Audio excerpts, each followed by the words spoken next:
बेवकूफ़ी। एक दफ़ा का जिक्र है, किसी गांव में एक बुढ़िया रहती थी। उसका बेटा भोलू बड़ा ही बेवकूफ़ था। एक दिन बुढ़िया ने भोलू को कुछ सामान लेने बाजार भेजा। भोलू ने अपनी अम्मी से 2 सिक्के लिए और बाजार की तरफ भाग निकला। रास्ते में इसे ठोकर लगी और दोनों सिक्के कहीं गिर गए। भोलू बहुत परेशान हुआ।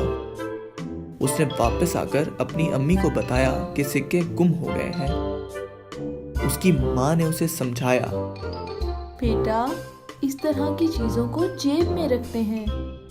दूसरे दिन बुढ़िया ने भोलू को घी लाने के लिए बाजार भेजा। इस दफा भोलू ने दुकान से घी लिया और अपनी जेब में डाल लिया। घर पहुंचते पहुंचते सारा घी पिघल कर नीचे बह गया। भोलू ने देखा तो परेशान हो गया। उसकी अम्मी ने उसे समझाया, बेटा, इस तरह की चीजों को मर्तबान या डब्बे में डाल कर लाते हैं। अगले दिन भोलू एक बार फिर बाजार गया। वहां से उसने 2 चूजे खरीदे और इन्हें डब्बे में बंद करके घर ले आया। जैसे ही उसकी अम्मी ने डब्बा खोला, अंदर से 2 चूजे निकले जो दम घुटने की वजह से मर चुके थे।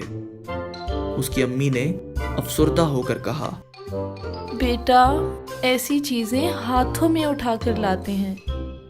चुनाचे अगले दिन भोलू ने बाजार से गधे का एक बच्चा खरीदा और उसे अपने कंधों पर सवार कर लिया।